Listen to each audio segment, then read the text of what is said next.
Ang mga kabataan dyan, itigil nyo na munang shopping at date. Dito muna kayo makipag-date sa Edjas Shrine. Para hindi naman mapahiya si Dr. Jose Rizal nung sinabi niya na ang kabataan ay pag-asa ng bayan. Kaya magsilabasan na ang mga kabataan at ipakita natin kay Dr. Jose Rizal na totoo ang kanyang sinabi ng kabataan ay pag-asa ng bayan.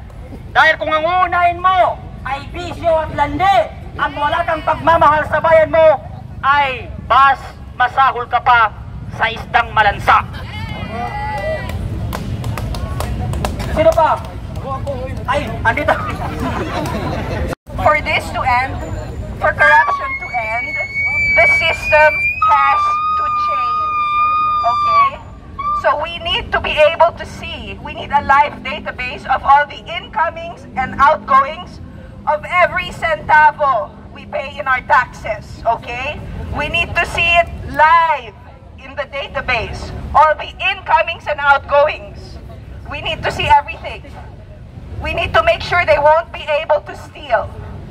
Okay, so we need a database where we see all the incomings and outgoings of every centavo we pay in tax. We not only have salary tax, we have value-added tax. So we're adding value to what? To your pockets? So you can gamble in Okada? Are you serious? While we're here hungry, sometimes we work overtime. And the receipts cannot come from Treasury. Ito doktor yan. It has to be live. From the vendors themselves, the merchants themselves. It has to be given. Hindi pwedeng i-doktor ang mga resibo. Yung mga katsay nyo, 11K, 1K lang yan, 10K. Tama yan. Managot kayo! Managot lahat! Hanggat hindi ito, until corruption ends, we will never stop. I may grow old and die, but my children will keep going. We will never stop!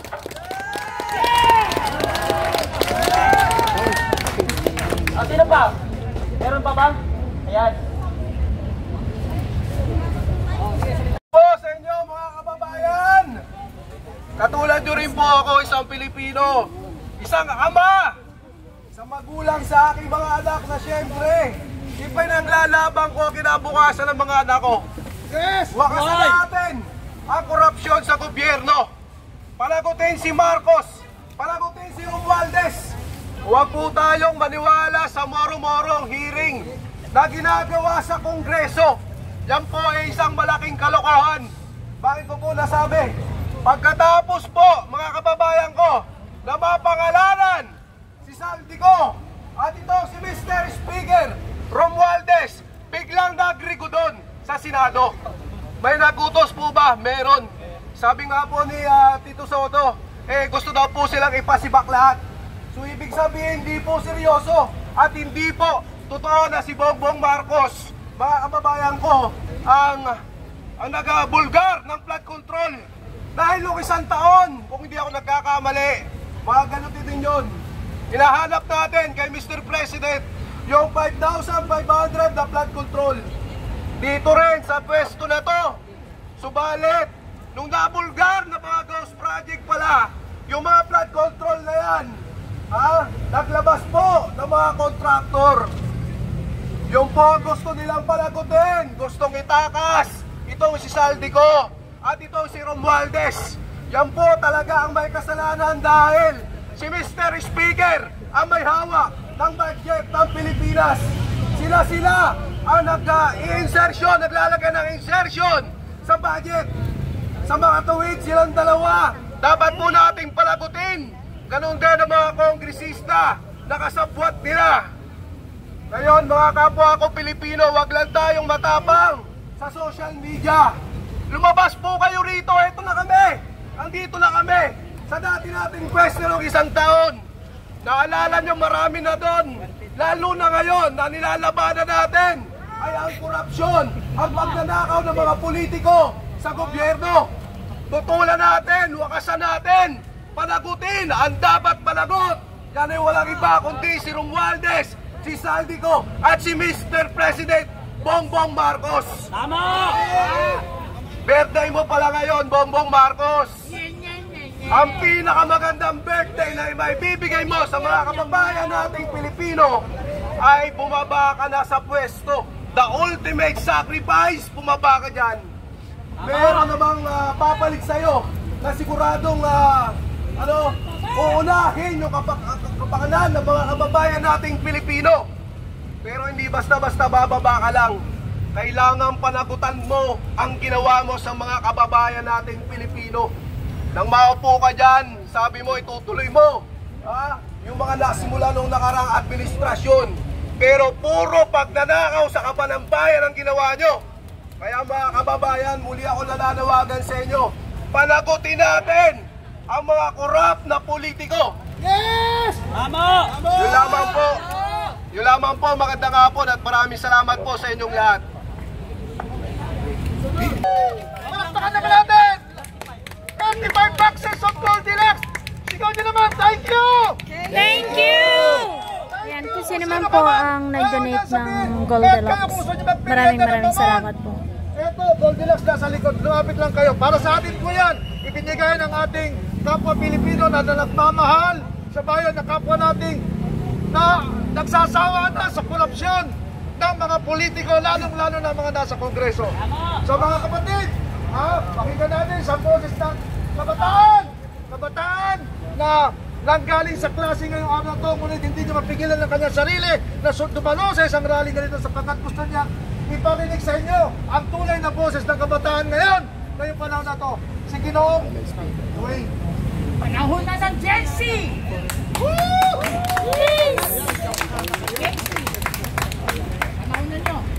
Bigyan ko lang po muna kayo ng konteksto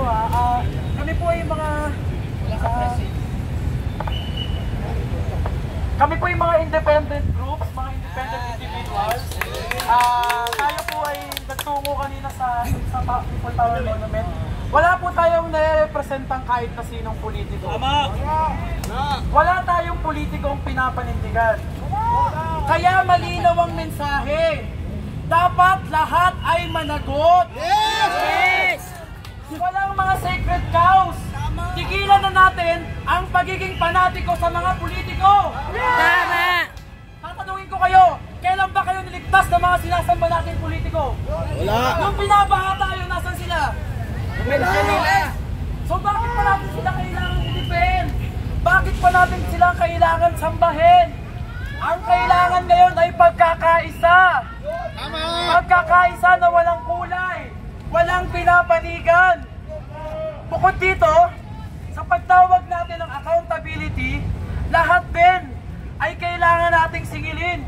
Kabilang na rito ang ating Pangulo na nagbe-birthday ngayon. Happy birthday! Sana konsensyahin ka. Pati na rin sa ating Vice Presidente. Sana naman tumulong ka. Kasi kapwa ka namin Pilipino. Hindi ito ang panahon ng pagkakawatak-watak. Hindi ito ang panahon upang kumuha tayo ng mga pagkakataon para agawin ang kapangyarihan o para tayo ang maging bida. Ito ay panahon ng pagkakaisa at ito ang panawagan natin. Kaya marapat lamang na panindigan natin ito. At patuloy tayong magbantay na hindi lamang tumitingin sa kahit anong paksyon. Dilaw ka, pink, green, red, dapat lahat ay managot. Dahil kayo Pilipino. Ang kulay nyo ba'y pula? Ang kulay nyo ba'y berde? So bakit natin kailangan silang ipagtanggol? Binabayaran ba tayo para ipagtanggol sila? Hindi! Sa makatuwid, ang dapat ay ipakita natin sa mga nagaharing uring ito. Dahil akala nila, para na lang tayo mga patay bata na nanakawan tayo, walang mananagot at tutuloy ang buhay. Dapat hindi tayo pumayag. Dapat sa mga susunod na araw, sa susunod na linggo, patuloy ang mga pagkilos, patuloy ang panawagan. Hindi lamang si Romualdez, tigilan na natin ang pagkakawatak-watak. Hindi ito ukol kay Romualdez. Wala kami pakialam kung makukulong si Romualdez. Romualdez habang buhay siyang makulong. Pero, kung may mga kaalyado, yung mga sinusuportahan yung ng mga politiko, pwede ba? Ipanawagan nyo rin sa kanila ang pananagutan. Dahil, kung kulay ko man ang nagkasala, sabihin na natin, marami sa mga kabataan, patid yun naman ito, marami sa kanila ay sumusuporta sa pink. Dapat ba, pag na-involve si Leni Robredo, ipagtanggol nila at sabihin nila, hindi involved? Lahat managot! Dapat ba pagkakampi ni Leni Robredo, dapat na nilang ipagtanggol? Hindi! Eh malinaw naman po pala at sana malinaw rin po sa atin yun. Na sa 21, walang kulay, walang hidden agenda, walang tinatagong mga misyon. Isa lang ang panawagan, pananagutan, magmula sa itaas hanggang sa ibaba. Hindi lang district engineer. Kung involved ang mga pinakamatataas, kaya na lamang ng presidente, vice-presidente, mga senador, mga congressman, lahat ay dapat managot. Wala dapat ditong mga untouchable kagaya ni Romualdez na sinasabi nyo. Diba? Hindi dapat siya untouchable. At dahil hindi dapat siya untouchable, dapat pati na rin yung mga ibang politiko sa ibang faksyon.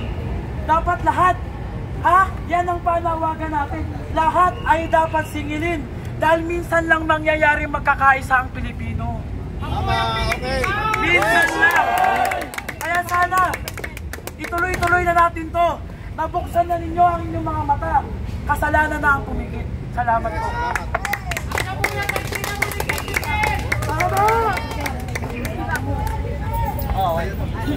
Una-una sa lahat mga kapatid, lilinawin ko lamang po tayo po ay naparito. Ang kalaban po natin ay mga politikong kurakot. Hindi po natin gagayahin ang mga nasa ibang grupo na sinasaktan at tinatapunan ng basura ang mga kapulisan natin. Hindi po ang mga kapulisan ang ating kalaban kung hindi ang mga politikong kurakot. Kaya inuulit ko po, dito po hindi po natin pinapahintulutan na kahit sino po na makisama sa raling dito o gaganaping rally na ito, na gagayahin natin ang mga ibang grupo na tinatapunan ng basura at sinasaktan ng mga kapulisan. Hindi po tayo naparito upang saktan o kalabanin ng mga pulis dahil hindi po sila ang ating mga kalaban kung hindi ang mga politikong kurakot. Yun lamang po. So meron pa pong gustong magsalita? So magandang tanghali po hapon po sa ating lahat. Magandang hapon. Kami po dito, nagpunta po kami as individual kanina dito sa EDSA Shrine. So wala po kami masyadong alam sa knowledge sa batas regarding sa mga permit. Pero nandito po kami as a individual, no? Naiintindihan natin lahat tayo may sari-sariling perception sa political views natin. So nakikita ko po sa social media, tama na, toxic na yung sisihan, yung bangayan ng kabilang grupo. So nananawagan po sana ako sa mga kababayan natin. Iisa lang po yung kalaban natin dito. Yung mga korap na opisyal sa gobyerno, sila po yung tunay na nagpapahirap sa atin. Ginagamitan po nila tayo ng divide and conquer. Pinag-aaban-laban po nila yung mga Pilipino para po sila yung nakikinabang. Sa huli, sila po yung tumatamasa. So, nananawagan po kami dito as a member po ng mga individual dito na pumunta. Sana po makiisa po tayo. Ngayon po wala pong mangyayari. Tuloy na lang po tayong manahimik siguro. Yun na lang po. Salamat. Sino pang next? Lumapit na kayo dito mga Pilipino. Ay, andito. Sorry. Okay. Tarunga ba? Bigwa si Boy. Magandang hapon sa ating lahat na naririto, lalong-lalo na ang ating mga kapulisan. Magandang hapon sa ating lahat. At tayo narito hindi upang magpulo, upang ipaliwanag at ipahiwatig, ipananawagan ang ating mga hinaing laban sa gobyerno, laban sa mga magnanakaw, laban sa mga pangako na puro napapako ng kagaguhan ni Bobong Adik drug lord Marcos. Ito, walang halong politiko ha. Walang halong politika. Nababanggit ko lang ito sa katotohanan lang. Yan ang totoo. Ang ipinaglalaban natin dito, ang ating mga kababayang Pilipino, kasama na tayo sa pamamagitan ng pagbubuhis natin na kanilang nilalaspag, ninanakaw, pinambibili ng kanilang kanya-kanyang mga piste, bag, kung ano-ano. Samantala, tayong mamamayang Pilipino, lumalangoy na tayo sa baha sa bawat bigay at tax ng buhis natin, bawat sintimo na kanilang ninanakaw. Kailangan nating bawiin at kailangan wag na natin silang titigilan hanggang hindi sila naalis sa kanilang position. Kaya mga kababayan kong Pilipino, mag-isa na kayo at panawagan, lumabas na kayo dahil ang rallying ito walang halong kulay, walang halo ni anuman at politika. Nananawagan po tayo dahil dito nilalaro na lang tayo ng ating presidente na at ng mga politiko, congressman hanggang senador. Kaya ito, lumabas na kayo at magsama-sama tayo sa Pizza 21 ng September. Maraming salamat. Mabuhay tayong mga Pilipino, magkaisa na tayo at walang halong politiko ang rally natin sa 21. Maraming salamat sa ating lahat. Salamat lang po.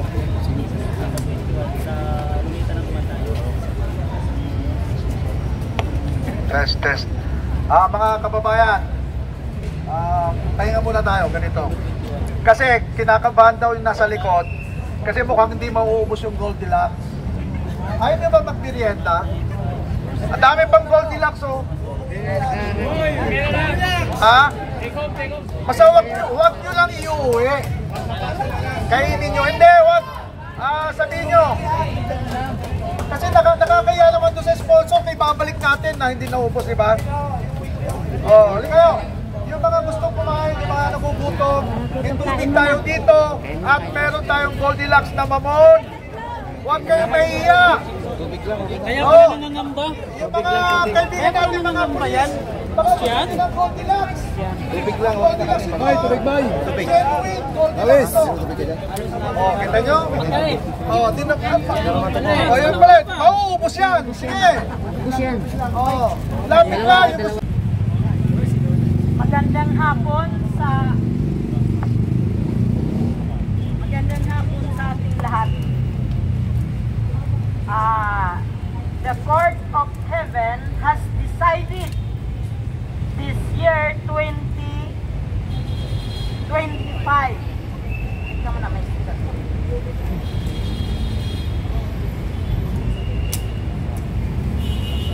Ayan, may sulat pa si nanay, naghanda talaga. Kayo pa kaya dyan? Yung mga Pilipinong hindi pa po lumalabas, lumabas na po kayo. Huwag po kayong maging keyboard warriors. Dapat po ay maging people warrior kayo gaya ng mga Indonesia at sa Nepal. Kung nagawa ng mga sinaunang Pilipino na palayasin ng mga Espanyol, palayasin ng mga Hapon, palayasin ng mga Amerikano, magagawa rin natin palayasin ang mga politikong nagpapahirap dito sa ating bayan.